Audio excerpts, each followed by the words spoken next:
Welcome back to Our Little Handmade Home. My name is Tanya and I am the creator of this channel. Welcome to November. I'm very excited to start bringing you some fun Christmas projects. And today we're going to start with a really quick little project that you can make really for any time of year, but I'm going to go ahead and make some Christmas ones. It's a very simple DIY reading pillow. It's got a little pocket in the front and an envelope closure on the back. It's quick, it's cute, and you can make several of them in just an afternoon. So let's get started.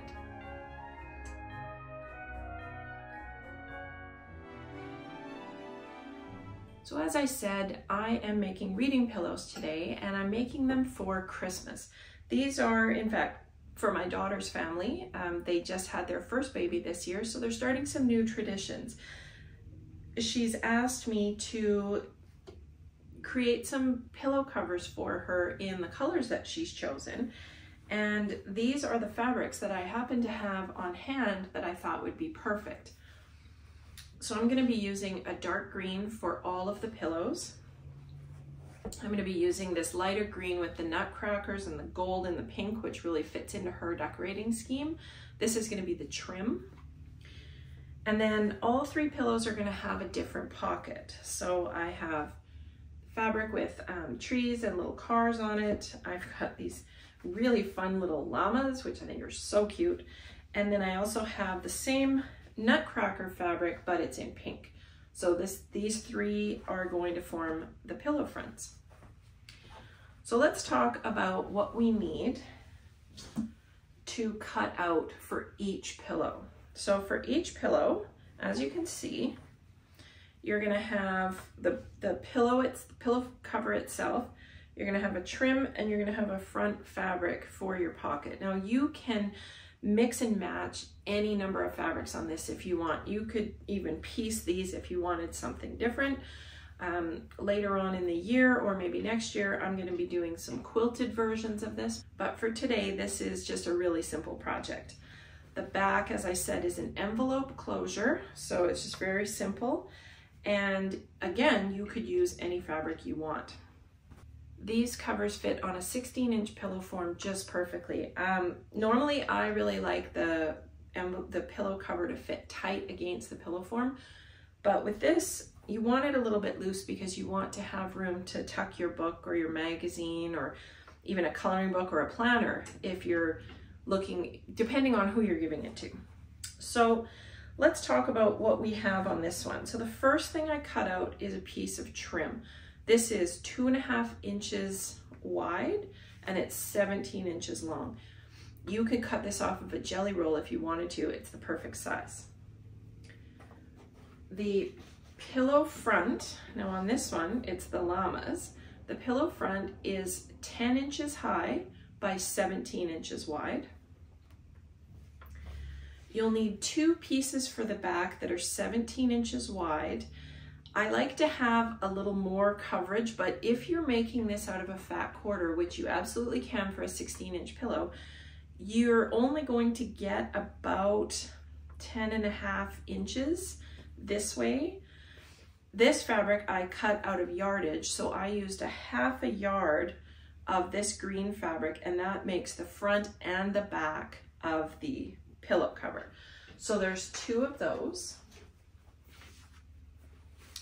The front piece is going to be a 17 by 17 inch square. Again, you can use fat quarters for this, or you can use yardage. And this next piece is optional, but because I'm using white fabric for the pocket front against a dark fabric for the pillow cover itself, I decided to use a fusible cloth interfacing underneath because I wanted the white to stand out more against the green. I didn't want that green showing through. So as you can see, I've done that on this one, and the white is nice and bright on there. So the first step that you're going to do is you're going to take your trim, you're going to fold it in half lengthwise and press it. And make sure your wrong sides are together because of course you want the trim to show. You're going to press it And then you're going to stitch it along the pocket top. Okay, so you're going to put raw edges together here, and you're going to stitch across this way. Of course, if you're adding interfacing, do that before you do any stitching. On this piece, I didn't use interfacing because the pink is a bit darker and the green didn't show through as easily. So as you can see, I have stitched that across the top. I've pressed it down because I don't want anything catching on the seam when I'm putting it into the pocket. And then I've added a nice tiny stitch right across the top to make sure that that seam stays pressed down. And then the next step that you're going to do is you're going to prepare your backing pieces. So I'm just going to move those aside. So for your backing pieces, on both of them, now remember, if this is directional fabric, you want to make sure that you're using top and bottom edges of your fabric. So all you're going to do is fold down, you know, roughly 1/4 inch.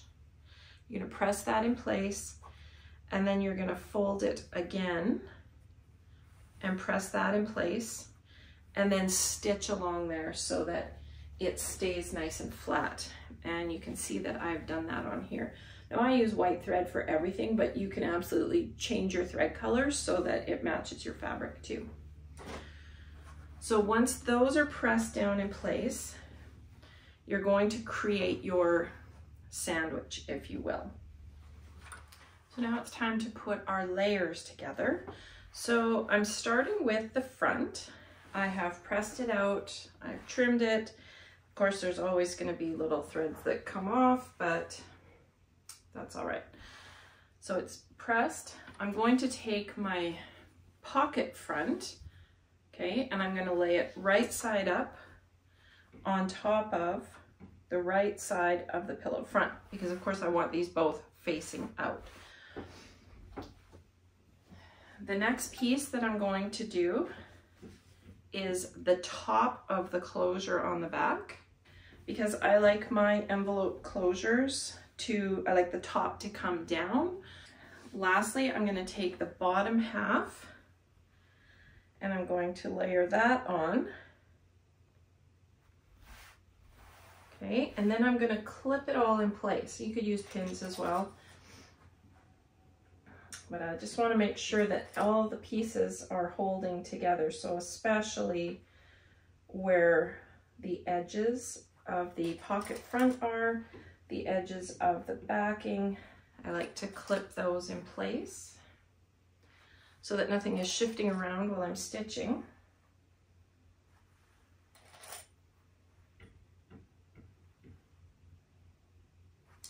And then what you're going to do is stitch all the way around. Of course, you don't have to leave an opening because this is how you turn it right side out. So stitch all the way around, and then we're going to clip our corners, turn it right side out, and press. And that is it. You are finished making your own reading pillows that you can keep for yourself, you can give as gifts. Some really great ideas that I've been given for these pillows is not only to stick storybooks into them, but you could put a novel in here, you could put a magazine. As I said earlier, you could put a planner in here if you know that you want to give someone a planner for Christmas. It's a great spot for that. You could even put in some specialty tea or coffee to go with the book. You could tuck all kinds of things in here. But they're super cute, they're fun for the holidays, and they're actually perfect for any time of year.